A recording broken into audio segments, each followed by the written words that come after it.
Приветствую, уважаемые натуралисты! С вами канал ЗУ. Мы собираем большую видеоэнциклопедию про все виды животных планеты. Любите природу вместе с нами. Подписывайтесь и ставьте лайки. Они помогают узнать о мире животных большему количеству людей. Какими мы себе представляем грызунов? Кто-то в виде декоративных хомячков и морских свинок, а кто-то в виде ужасных крыс. Однако грызуны тоже бывают разными. Например, строители-бобры или милая покарана, про которую я недавно рассказывала. Кстати, найти всех этих животинок вы сможете в плейлисте «Не хищники». Ну а сегодня у нас в гостях огромный грызун, похожий на ежа. Встречайте хохлатого дикобраза или гребенчатого дикобраза. Именно он в нашем представлении просто дикобраз, типичный и наиболее известный представитель семейства дикобразовые. И как ни странно, этот чудик относится к отряду грызунов. В общей классификации всех дикобразов ученые отдельно выделяют только семейство древесных дикобразов, иначе называемых американскими дикобразами, обитающих в Южной и Северной Америке. Они схожи с обычными дикобразами, но значительно меньше по размерам и по величине колючек. Ролик про цепкохвостого дикобраза тоже есть. Итак, дикобраз обыкновенный, он же хохлатый, второй по величине грызун в фауне Старого Света. После бобра, и третий среди вообще всех грызунов после бобра и еще более крупной южноамериканской капибары. Вес упитанных самцов достигает 27 килограммов, хотя обычно гораздо меньше, до 12. Длина тела бывает до 90 сантиметров, длина хвоста еще 10-15.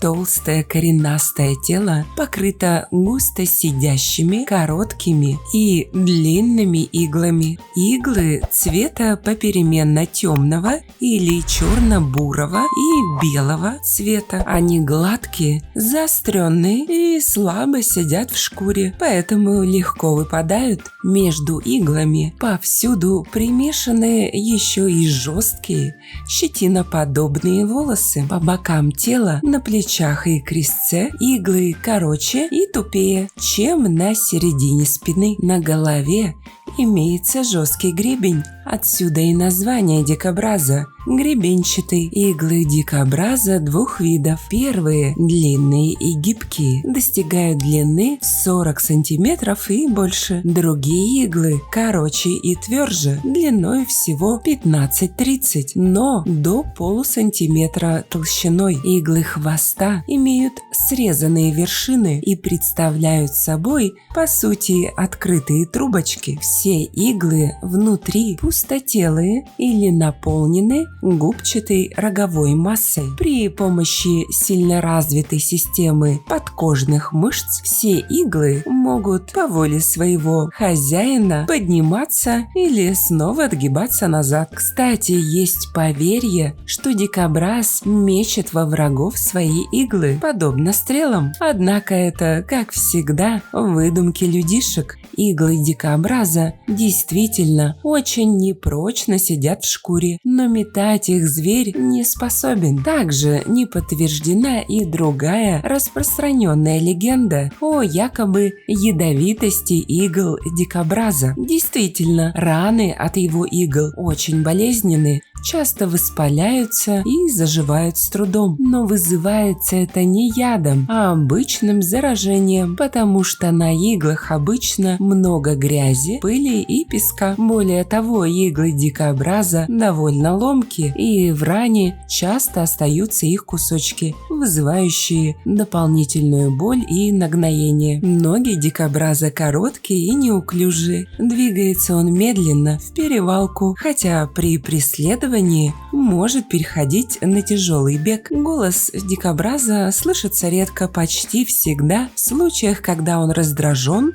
или находится в опасности, тогда дикобраз хрюкает и пыхтит. Встречается дикобраз, как вы уже поняли, по всему югу и востоку Евразийского континента. Очень любит горы и меньшие предгорные равнины. Квартирку выбирает среди скал, где обустраивается в пещерах и естественных углублениях. Нора дикобраза часто превышает в длину 10 метров, уходя под землю до 4. В норе 2-3 расширения. В одном из них располагается высланное зеленью гнездо. Дикобраз, кстати, не особенно боится близости человека и часто селится неподалеку от деревень. Дикобраз почти исключительно ночной зверь. День он проводит в норе и выходит лишь с наступлением полной темноты. Кстати, зимой, например, как ежик, он не залегает в зимнюю спячку, но менее активен и реже выходит из логова. Меню у хохлатика исключительно веганское. Он питается растительной пищей. Весной и зимой поедает зеленые части растений. Осенью, после созревания культурных растений, питается их плодами, например, дынями и арбузами. Зимой ест много древесной коры, обгрызая нижние части деревьев. Хотят любви огромные грызуны обычно в марте. Беременность длится 115 дней, после чего дикобразиха приносит 2-3 дикобразенка. Детеныши рождаются зрячими и уже с развитыми зубами. Их иглы вначале совсем мягкие, но очень быстро твердеют и уже через неделю способны сильно уколоть. Молочное кормление продолжается весьма недолго, не больше 2 недель. Что касается естественных врагов дикобраза, то их по понятным причинам немного. Даже тигры и леопарды предпочитают с этим колючим кусочком мяса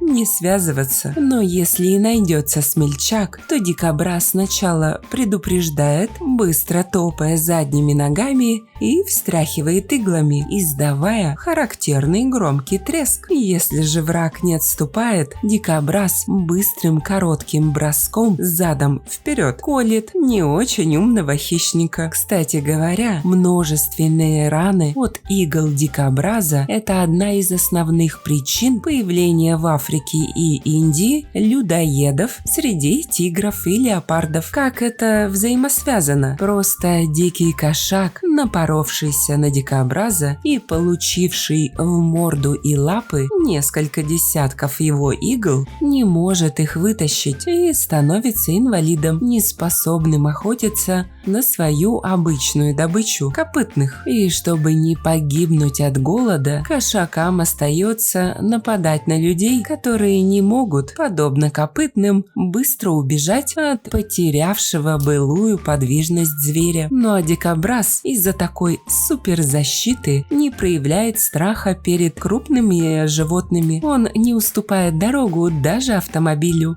пытаясь также угрожать ему иглами. Именно поэтому много дикобразов гибнет таким образом под колесами. Дикобраз – частый гость садов, бахчей и плантаций, где порой наносит немалый вред. Он может не только сгрызть арбузы и дыни, но и сильно испортить землю, раскапывая ее. Охота ради мяса – это вторая причина, по которой дикобраза раньше преследовали, хотя далеко не все народы, знакомые с дикобразом, употребляют его в пищу. А еще дикобразы хорошо живут в неволе, они быстро осваиваются и приручаются. При этом они хорошо размножаются и доживают до 20 лет. Так что подумайте, возможно, вашего хомячка может заменить хохлатый дикобраз. Становитесь спонсорами проекта всего за 99 рублей в месяц. Этим вы поможете популяризировать зоологию, что очень важно в современном мире. Также обращаю ваше внимание на то, что у нас появились дизайнерские брендовые футболки от канала. Приобрести их можно по ссылкам в описании к видео. Спасибо, что посмотрели этот ролик. Не забывайте ставить лайки, писать комментарии о том, какого бы бы животного вы хотели бы увидеть в следующем видео и делиться этим видео с друзьями. Это очень помогает развитию нашего небольшого сообщества. Подписывайтесь на наши паблики по ссылкам в описании к видео. Там много интересного. С вами был канал о животных ЗУ. Мы собираем большую видеоэнциклопедию про все виды животных планеты. Любите природу вместе с нами. До скорых встреч!